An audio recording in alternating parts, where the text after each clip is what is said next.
नमस्कार मंडळी, ठरलं तर मग आजचा 26 जूनचा फ्रेश असा रिव्ह्यू तुम्ही माझ्या आवाजामध्ये ऐकत आहात. आपण पाहतोय सायली आणि अर्जुन प्रतिमात्यांकडे आलेले असतात आणि सायली म्हणत असते की प्रतिमात्या मला खूप भूक लागली आता. आणि असं म्हटल्यानंतर प्रतिमात्या म्हणतात की अगं मग घे की, कारण सायली विचारते ना की मी थालीपीठ घेऊ का, मला खूप भूक लागली. असं म्हणल्यानंतर प्रतिमात्या तिला जेवायला आता वाढतात. आता प्रतिमात्यांनी केलेली भाजणीची थालीपीठे करून अर्जुन आणि सायलीला खूपच आवडतात. सायली म्हणते प्रतिमात्या खूप छान झाली, जगातलं सर्वोत्तम थालीपीठ आहे ना तर ते तुम्ही करता, असं सायली म्हणत असते. आता बघा राकेश तिथेच असतो, त्याला काही आवडत नसतं. तर आता राकेश म्हणतो जगाला थालीपीठ काय आहे हे माहिती तरी असेल का गं, म्हणून मुद्दा म्हणून तो सायलीला आता क्रॉस बोलवत असतो. आणि पुढे म्हणतो राजेश की आणि जगाची चव कळायला तू कधी महाराष्ट्राच्या बाहेर तर गेलीस का गं, असं राकेश यांना मुद्दा म्हणून सायलीला बोलत असतो. आता अर्जुनला तर इतका राग येत असतो ना, पण सायली अर्जुनकडे बघते आणि त्याला म्हणते की शांत व्हा म्हणून. आणि बघा आता सायली ना लगेचच विषय चेंज करते आणि सायली म्हणते की राकेश दादा, अरे हो काय ना की जगात कुठेही काही खाल्लं ना तरी आईच्या हातची चव ती आईच्याच हातची चव असते नाही का, असं सायली म्हणते. आणि आपण हे काय बोलून गेलो हे सायलीच्या लक्षात येतं, म्हणून सायली आता पटकन अर्जुनकडे बघते. अर्जुनला हे सगळं खूप आवडतं सायली असं बोललेली. तर लगेच राकेश म्हणतो पण प्रतिमात्या तुझी आई कुठे आहे, म्हणजे तुमच्यामध्ये टेक्निकली सासू सुनेचं सुद्धा नातं नाही आहे ना, म्हणून प्रतिमात्या म्हणतात हे बघ राकेश मी ना सायलीची आईच आहे म्हणून, असं पटकन प्रतिमात्या म्हणतात. तर राकेश गप्पच बसतो. आता सुमन काकूंना खूप ऑकवर्ड वाटत असतं. प्रतिमात्या म्हणतात अरे काय आहे ना की तुला आमच्यातलं ना मायलिकीचं नातं अजून माहीत नाही आहे, पण कळेल तुला सुद्धा हळूहळू कळेल हां. आणि सायलीला म्हणतात तू खा ना बाळा तू खा, असं म्हणून येणार. आता प्रतिमात्या एक घास आहेत ना सायलीला थालीपीठाचा भरवत असतात आणि सायली पण खूप आनंदाने खाते. आता हे बघून राकेशला वाईट वाटतं, पण अर्जुन मात्र खुश असतो. सुमन काकूला विचारलेलं ना खूप ऑकवर्ड वाटत असतं. सायली आता एक घास खात खात म्हणत असते मी त्या दिवसाची ना खूप वाट बघते प्रतिमात्या, असं म्हणते की ज्या दिवशी मी तुमची मुलगी हे तुमच्या लक्षात येईल आणि जेव्हा मी तुम्हाला आई अशी हाक मारेन म्हणून. आता आपण पाहतोय पुन्हा इकडे सुभेद्रांच्या घरचा सीन आणि इकडे ना ह्या अस्मिता आहे ना अस्मीशी बोलत असते आणि म्हणत असते चला आपण आता फिरून येऊयात, मस्त बाहेर जाऊन फिरून येऊयात हां छान छान म्हणून. आता कल्पना आता येतात ना तिथे आणि म्हणतात आता कुठे बाहेर निघालीस तू, नाही आणि आज बाहेर जाण्याचं काय कारण शोधलंस गं तू, असं म्हटल्यानंतर बघा हा अस्मिता म्हणते की मम्मा अगं तेच प्रश्न विचारून तुला अगं कंटाळा कसा येत नाही गं सारखं सारखं, अगं मी स्मितला घेऊन बाहेर जाते म्हणजे तसंच काहीतरी कारण असणार नाही का, अगं थोडा तरी विश्वास ठेव ना माझ्यावर. कल्पनाताई म्हणतात आता ना माझ्याला ना कोणावर विश्वास ठेवायचा आणि कोणावर नाही ठेवायचं ना, आता हेच मला कळत नाही. काय ना की तुम्ही मुलं मोठी झालात ना की आईबापांपासून गोष्टी लपवायला लागतात, त्यांच्याशी खोटं बोलता तुम्ही आणि मग आम्हाला ना अशा चौकशा कराव्या लागतात आणि पण त्या सगळ्या तुमच्या काळजीपोटीच असतात, कळलं का तुला. आता अस्मिता म्हणते मम्मा आम्ही कोणतीही गोष्ट लपवतो कारण तुझी रिॲक्शन काय येईल ना तर या भीतीपोटी, असं अस्मिता म्हणते. आणि पुढे म्हणते आम्ही असा विचार करतो की आम्ही ज्यातून जातोय ना तर त्या ठिकाणी तू येऊन विचारच करू नाही शकणार, नको त्या शंका तुझ्या मनामध्ये येणार आणि म्हणून आम्ही असा विचार करतो की जेव्हा तुझ्या मनाची तयारी होईल ना तेव्हा जे काही घडले ना तर ते तुला सांगू म्हणून. मग कल्पनाताई म्हणतात म्हणजे आता तू आमच्याशी खोटं बोलतेस हो ना, आणि काय गं अस्मिता मी आणि डॅडने तुला कधी समजून घेतलेलं नाही आहे सांग ना, अगं प्रत्येक गोष्ट तर तुझ्याच मनासारखी होते ना आणि तरीसुद्धा तू आम्हाला हल्ली खूप उलट उत्तरं द्यायला लागलीस हां. अस्मिता म्हणते हे बघ मम्मा या सगळ्यासाठी ना माझ्याकडे अजिबात वेळ नाही आहे, मला खूप उशीर होतो आहे, आपण नंतर बोलूया बाय मम्मा, असं म्हणून अस्मिता आता बाळाला घेऊन तिथून निघून जाते. आता कल्पनाताई खूप हाक मारत असतात अस्मिता. तर विमल म्हणते वहिनी जाऊ दे ना त्यांना, तुम्ही नका त्रास करून घेऊ, अहो काहीतरी तसंच महत्त्वाचं काम असेल म्हणून ते गेले असतील ना, येतीलच लवकर, असं विमल म्हणते. आता आपण पाहतोय पुन्हा अर्जुन आणि सायलीचा सीन. आता अर्जुन आणि सायली ड्रॉइंग करत असतात. अर्जुन म्हणत असतं अरे पण आता हे माझं इरेजर कुठं गेलं म्हणून, काय पण मी ड्रॉइंग काढलंय. आता छोटी तन्वी लगेच म्हणत असते की अरे अर्जुन तू कसं काय सारखं काहीतरी हरवतोस, हे घे माझं इरेजर वापर, असं लहानपणीचं सीन जो आहे तो सायलीला आठवतो आणि सायली तशीच म्हणते तू सतत कसं रे सगळं काही हरवतोस, हे घे माझं इरेजर वापर म्हणून. आता सायली काय करते अर्जुनला ते इरेजर देते, अर्थातच सायलीला भास होत असतात. आता अर्जुन म्हणतो सायली मला अरे तुले करते, याचा अर्थ तिला ना काहीतरी आठवते. आणि आपण पाहतो की सायली अर्जुन आतमध्ये ड्रॉइंग करतात आणि राकेश बाहेर हे दोघंजण काय बोलतात ना हे ऐकण्यासाठी अगदी ना दरवाजाजवळ कान लावून उभारलेला असतो आणि म्हणत असतो अरे काय बोलतात ना हे काहीच कळत नाही म्हणून. आणि आतमध्ये अर्जुन आणि सायली ड्रॉइंग काढत असतात. सायलीला पुन्हा भास होतो अरे तुझे इरेजर किती छान आहे गं तन्वी, माझ्याकडे असे सेंटेड इरेजर नाहीच आहे. मग छोटी तन्वी म्हणते मग हे सगळे इरेजर तुझ्याजवळ ठेव. आता अर्जुन म्हणतो छोटा अर्जुन की थँक्यू तन्वी म्हणून. आता मोठी सायली पण तशीच करते, सगळे इरेजर घेते आणि अर्जुनला म्हणते हे घे माझे सगळे इरेजर तू घे. आता अर्जुन ते सगळे इरेजर घेतो. आता त्याला हिच लहानपणीचा सीन हा आठवतच असतो. आता अर्जुन काय करतो की थँक्यू तन्वी असं म्हणून आहे ना तिला पटकन जवळ घेतो, पण मोठा अर्जुन तसं करण्याच्या आत सायलीच त्याच्या हाताला बिलकते. हे बघून अर्जुनला खूपच आनंद होतो. अर्जुन म्हणतो बायको तुला सगळं आठवलं ना गं. तेव्हा सायली पुन्हा ना असं शुद्धीवर येते. अर्जुन म्हणतो बायको तुला आठवलं ना गं सगळं, कारण तिला तन्वी ऐवजी बायको म्हटला की मग सायली लगेचच ना भानावर येते. आपण पाहतोय की अर्जुन म्हणतो तू लहानपणी सेम अशीच करायचीस, तुझे सगळे इरेजर ना तू मलाच देऊन टाकायचीस, सेम अशीच करायची हो बायको. आणि सायलीला काही समजत नसतं की आपण आता अरे हा पण भास होता का म्हणून. इतक्यातच आपण पाहतोय बाहेरून ना प्रतिमात्या आलेल्या असतात आणि त्या पाहतात आणि जोरात हाक मारतात, राकेश अरे काय रे इथे असं काय करतोयस तू म्हणून. आता राकेश पकडला गेला की लगेच बघा हा कशी पालटी मारतो ते. राकेश म्हणतो अगो नाही मी काकू तन्वीच्या रूममध्ये चाललो होतो, पण इथे आल्यावर कळलं की सायली आणि अर्जुन ऑलरेडी रूममध्ये आहेत, सो मी निघतच होतो म्हणून. प्रतिमात्या म्हणतात हा पण तन्वीच्या खोलीत तुझं काय काम आहे. राकेश म्हणतो काकू अगं माझं काय काम असणार आहे, अगं लहानपणीच्या आठवणी ताज्या करायच्या होत्या, बाकी काहीच नाही अगं म्हणून. आणि प्रतिमात्या म्हणतात पण सायली जोपर्यंत इथे आहे ना तोपर्यंत ती तन्वीच्याच खोलीत राहणार म्हणून. आता राकेश म्हणतो हां राहू देत ना काहीच हरकत नाही ठीक आहे असं म्हणून राकेश आता तिथून निघून जातो. पण प्रतिमात्यांना हे काही सगळं आवडत नाही. आता प्रतिमात्या रूममध्ये चालले असतात इतक्यातच त्यांना ना रविराज काकांचा फोन येतो आणि प्रतिमात्या म्हणतात हां बोला रविराज आपल्या कपाटात आहे का फाईल. बरं ठीक आहे मी शोधते ती फाईल आणि मग तुम्हाला फोटो पाठवते हां त्या फाईलचा असं बोलतात. लगेच पाठवते म्हणून आणि प्रतिमात्या त्यांच्या रूममध्ये न जाता पुन्हा खाली निघून जातात. आणि आपण पाहतो इकडे सायली आता रूममध्ये ना टेन्शनमध्ये फेऱ्या मारत असते आणि अर्जुन म्हणत असतो की अगं काय तुझं का फेऱ्या मारते. सायली म्हणते मला हे अजूनही सगळं का नाही आठवत आहे. अर्जुन म्हणतो रिलॅक्स एक काम करू आपण परत जाऊया सायकॅट्रिस्टकडे आणि त्यांना विचारूया की आपण अजून काय काय करू शकतो तुझी मेमरी परत आणण्यासाठी. सायली म्हणते अहो या सगळ्यांनी आपल्या हाती काही लागणार नाही हो आणि म्हणते की परत तिथेच किती दिवस गोंधळत राहायचं आहे आपण. आणि म्हणते की तुम्ही ना एक काम करा तुम्ही ऑफिसला जा आणि तुम्ही तुमचं काम सुरू करा, मी पण आहे ना जरा वेळ शांतच बसते म्हणून. सायलीला आता खूप त्रास होत असतो की लहानपणीची तन्वी का आठवत नाहीये म्हणून. अर्जुन म्हणतो बायको रिलॅक्स हो आणि इथे बस बरं तू बस असं म्हणून ना सायलीला आता बेडवर बसवतो आणि तो पण तिथेच बसतो आणि म्हणते हे बघ तुला असं सोडून आहे ना मी कुठेही जाणार नाही ओके. सायली म्हणते अहो पण तुम्ही तुमची कामं का थांबवताय, माझ्या मागे वेळ का वाया घालवताय तुम्ही. सायली आता सतत पॅनिक होत असते. हां सायली पुढे म्हणते हे बघा मला असं वाटते की मला सगळं आठवायला हवं, असा अट्टहास आहे ना आता आपण सोडूनच देऊयात म्हणून. काय ना की मला सगळं आठवावं अशी ना कदाचित देवाचीच इच्छा नसेल. अहो एवढी तर माझी इच्छा होती पण तीही इच्छा आता पूर्ण होणार नाही असं म्हणून सायली आता अर्जुनच्या जवळ जाते आणि रडायला लागते.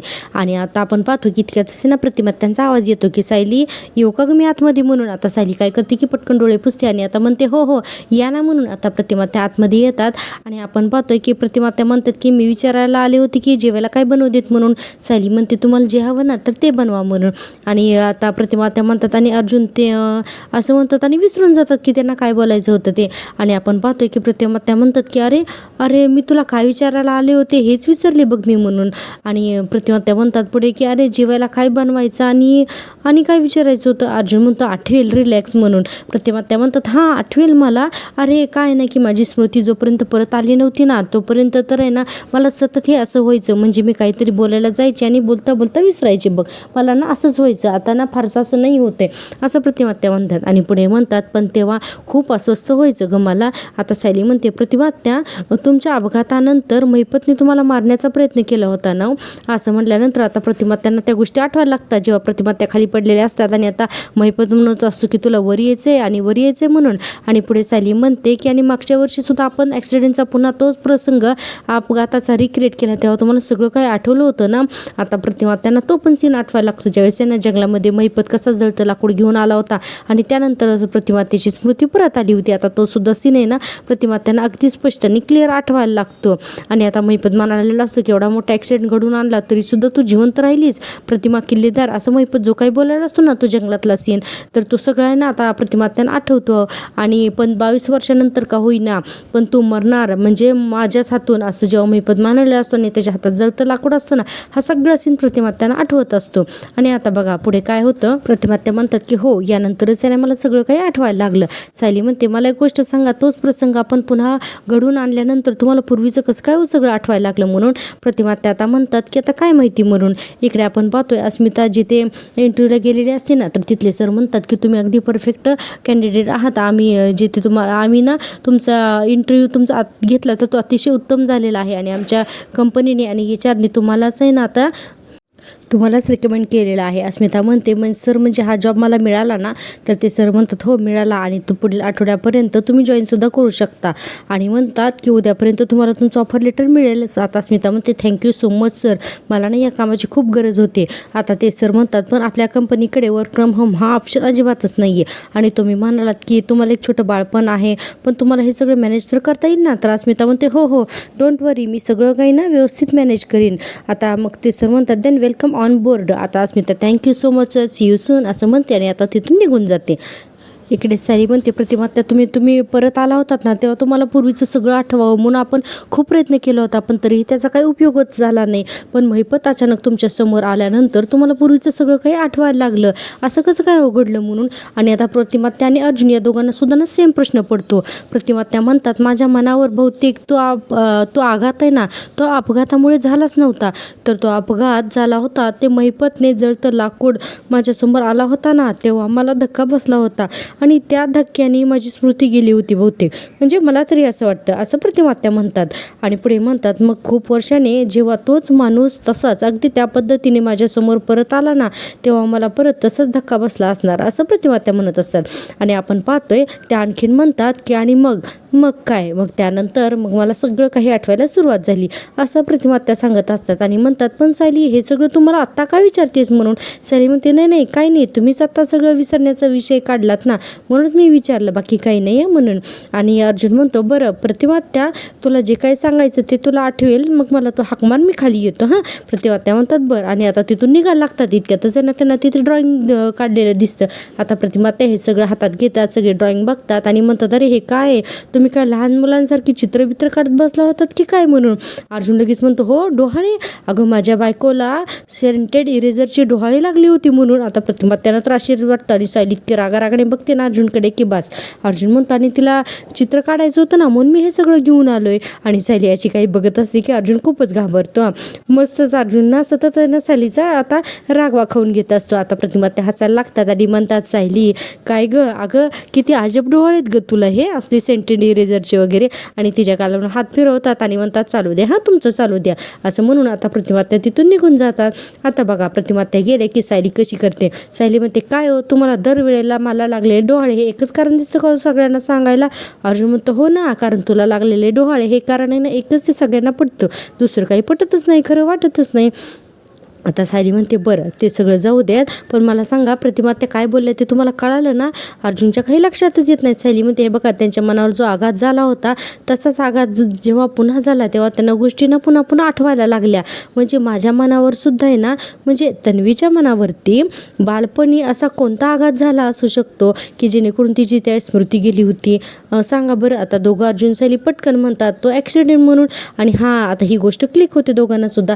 आता आपण पाहतोय पुन्हा इकडे अस्मिताचा सीन. आता अस्मिता गाडी उघडते आणि गाडीत बसते, तर चैतन्य स्मितला सांभाळत असतो. अस्मिता आता स्मितला हातात घेते आणि आता चैतन्य त्या स्मितला ना बाटलीने दूध पाजत असतो. आता अस्मिता स्मितला हातात घेते, त्याला शांत करते आणि आपण पाहतोय की अस्मिता म्हणते की चैतन्य तू आधी मला कॉंग्रॅच्युलेट कर म्हणून. चैतन्य म्हणतो काय तुला जॉब मिळाला. अस्मिता म्हणते हो आणि पुढच्या आठवड्यापासून जॉईनसुद्धा व्हायचं आहे. आता चैतन्य म्हणतो वाव हार्टियस कॉंग्रॅच्युलेशन्स अस्मिता ताई, एक गोलू मम्माला कॉंग्रॅच्युलेट कर. वा वा वा क्या बात आहे अस्मिताई, फायनली मी जे शिकवलं होतं ते सगळं तू बोलीस ना इंटरव्ह्यूमध्ये, म्हणूनच तर मिळाला असेल ना तुला जॉब. क्या बात आहे यार, मस्त मस्त. अस्मिता म्हणते तू कितीही माझी मस्करी केलीस ना तरीही आता मला राग अजिबात येणारच नाही म्हणून. आणि म्हणते की कारण का ना मी खूप खुश आहे म्हणून. आणि पुढे म्हणते अरे चैतन्य तुला माहिती आहे का मला जेवढं पॅकेज हवं होतं ना त्याच्यापेक्षा जास्त पॅकेज मिळालं आहे आणि सॅटर्डे संडेसुद्धा ऑफ असणार आहे. आणि शिवाय तिथे ना भरपूर बायका काम करतात, त्यामुळे ना खूप कम्फर्टेबल आणि ना एकदम सेफ असं वातावरण वातावरण आहे तिथलं. आता चैतन्य म्हणतो की वा ग्रेट म्हणून, आणि पुढे म्हणतो पण मग आता गोलूचं कसं करणार आहेस ग तू? अस्मिता म्हणते तेच तर मला कळत नाहीये ना की काय करावं म्हणून. चैतन्य म्हणतो अस्मिता ताई आता तरी तुला घरात सगळं सांगावंच लागेल आहे बघ, इतके दिवस तुला पोलच पण आता जॉब करता येणार नाही, म्हणजे गोलूला घेऊन तर तुला जॉब करता येणार नाही, त्यामुळे तर तुला हे सगळं सांगावंच लागेल ना. अस्मिता म्हणते हो सांगावं तर लागणारच आहे, पण फक्त मम्माला सांगितल्यानंतर तिने ना चिडायला नको होत्या, तसं तर मला टेन्शन येतंय ना, असं अस्मिता म्हणते. आणि पुढे म्हणते एकतर या प्रियाच्या प्रेग्नन्सीचं सगळ्यात ना कळल्यापासून सगळं घर डिस्टर्ब आहे आणि त्याचा राग आहे ना माझ्यावर नको निघायला. चैतन्य म्हणतो मग आता काय प्लॅन आहे ग तुझा? आणि अस्मिताने विचारच करत असते. आता आपण पाहतोय सायली म्हणते की त्या लहान वयात माझ्यावर मनावर एवढा मोठा आघात करणारी दुसरी कुठली गोष्ट असू शकते? तो अपघातच ना. अर्जुन म्हणतो येस, तू त्या अपघातामुळेच तर तुझ्या आईबापांपासून दूर झालीस आणि त्या ट्रॉमामुळेच तर तुला काही आठवत नाही आणि तू सगळं विसरलीस हो ना. आता सायली म्हणते की आपण जसं महिपतला ठरवून प्रतिमा त्यांच्यासमोर आणलं होतं ना, तर अगदी तसाच तो अपघात सुद्धा पुन्हा घडवून आणला तर अर्जुनाला खूपच मोठा धक्का बसतो. अर्जुन म्हणतो काय तू वेडी आहेस का? अगं त्या अपघातात तुमचा जीव जाऊ शकला असता आणि तो अपघात तुला रिक्रिएट करायचा आहे. तू प्रेग्नंट असताना अगं तुला काही कळतंय का? सायली म्हणते अहो तो अपघात करायचा नाही हो, पुन्हा फक्त सीन रिक्रिएट करायचा आहे. आणि अर्जुन काही या गोष्टीला तयार नसतो. सायली म्हणते आपण निदान आपण त्या क्षणापर्यंत तरी जाऊ शकतो ना म्हणून. आणि म्हणते की तोच रस्ता, तीच गाडी, अगदी तशीच वेळ आणि तशीच तीच माणसं, तशीच परिस्थिती. हे बघा रविराज काकांनी तुम्हाला सांगितलंच असेल ना की त्या अपघाताच्या वेळेस काय आणि कसं घडलं ते. शिवाय मीही प्रतिमा त्यांना विचारेन आपण तो अपघात पुन्हा घडवून आणला तर. आणि अर्जुन म्हणतो I am really very sorry, पण एवढी मोठी रिस्क मी नाही घेऊ शकत म्हणून. सायली म्हणते पण आपण जेव्हा महिपतला ठरवून प्रतिमा त्यांच्यासमोर आणलं होतं तेव्हा पण आपण खूप मोठा धोका पत्करलाच होता की म्हणून, असं सायलीचं मत असतं. आणि म्हणते पण आपण काळजी घेतली होती, आपण सावध होतो म्हणून काही वाईट गोष्ट घडली नाही, आणि यावेळेला पण आपण तसंच करूयात ना, एकदम सावध राहूयात म्हणून. आणि अर्जुन म्हणतोय तू प्रेग्नंट नसतीस ना तर मी कदाचित हे सगळं कन्सिडर केलं सुद्धा असतो ग बायको, पण आता नाही, अजिबात नाही. सायली म्हणत असते की अहो तुम्हाला असं का वाटते की मला आपल्या बाळाची काळजी नाही आहे म्हणून. आणि म्हणते की हे बघा माझ्यावर विश्वास ठेवा, मी आपल्या बाळाला काही होऊ देणार नाही म्हणून. आणि सायली पुढे म्हणते की पण जर का या गोष्टी केल्याने मला एक गोष्ट सांगा की जर का सगळ्या गोष्टी माझ्या बालपणीच्या एकूण एक गोष्टी मला आठवणार असतील तर तो अपघात घडवून आणायला काय हरकत आहे म्हणून. पण अर्जुन काही त्याच्या मतांवर ठाम असतो. सायली म्हणते हे बघा हे सगळं मी फक्त माझ्यासाठी नाही करत आहे, तर मी माझ्या बाळासाठी सुद्धा करते. आणि म्हणते की मला त्याला ना हे ठामपणे सांगता यायला हवं ना की त्याचे आजी आजोबा कोण आहेत म्हणून. असं म्हणल्यानंतर अर्जुन म्हणतो की नाही बायको, मी ना हे नाही ऐकणार तुझं म्हणून. आणि म्हणतो हे बघ मला ना तुझं म्हणणं कळतंय, पण तू प्रेग्नंट असताना तू एवढी मोठी ना मी रिस्क नाही घेऊ शकत ग. हे बघ तुझी मेमरी परत आणण्यासाठी आपण DNA टेस्ट करू शकतो ना, नाही तर आपण दुसरा कुठला तरी मार्ग पाहूयात. सायली म्हणते अहो सगळे मार्ग झाले ना, माझ्या बालपणीच्या सगळ्या गोष्टी परत केल्या ना आपण म्हणून. आणि म्हणते अहो मला तर ना अशी भीती वाटायला लागली होती की मला पुन्हा काही आठवेल की नाही म्हणून. आणि सायली म्हणते आता ही एकच आशा आहे समोर, प्लीज एवढं करू देत ना हो मला प्लीज. आणि अर्जुन म्हणतो की नाही सायली हे शक्य नाही आहे, हे बघ तू माझ्याकडे ना दुसरं काहीही माग, पण ही गोष्ट ना अजिबातच नाही आहे, असं अर्जुन म्हणत असतो. आता सायलीना रडायला येते. अर्जुन म्हणतो तो ॲक्सिडेंट परत रिक्रिएट करायचा या विचारानेच तर मला टेन्शन येईल ना. सायली म्हणते अहो पण ताण घेण्याची गरज नाही आहे ना, मी आणि बाळ सुखरूप राहू ना म्हणून. आणि म्हणते की पण मीच तन्वी आहे, हे जर का हे जगण्याचं सुख माझ्या पदरात टाका ना प्लीज, आणि मी पुन्हा तुमच्याकडे ना काही मागणार नाही आहे, असं सायली म्हणत असेल. सायली आता हात जोडून अर्जुनच्या पुढे ना रडायलाच लागते आणि म्हणते की अहो ऐका ना प्लीज, माझी ही गोष्ट ऐका ना प्लीज, तो अपघात पुढा घडवून आणूयात ना आपण. अर्जुन आता तिचा हात पकडतो आणि म्हणतो की सायली प्लीज, हे बघ तुझ्या मनात काय चाललंय ना ते मला कळतंय, पण प्लीज माझी बाजूसुद्धा तू समजून घे ना प्लीज. अगं ॲक्सिडेंट रिक्रिएशनची एवढी मोठी रिस्क मी नाही घेऊ शकत, तुला कळतंय का? अगं DNA रिपोर्ट येणारच आहेत ना, त्याने क्लिअर होईलच ना की तूच तन्वी आहे म्हणून, आणि सगळ्यात मोठा सायंटिफिक प्रूफ आहे तो. अगं सगळ्यांना विश्वास बसेल ना त्याच्यावर. सायली म्हणते त्यावर रिपोर्ट येईल तेव्हा कळेलच की मी तन्वी आहे म्हणून, पण मला स्वतःला हे आठवायला नको का काही, सांगा ना.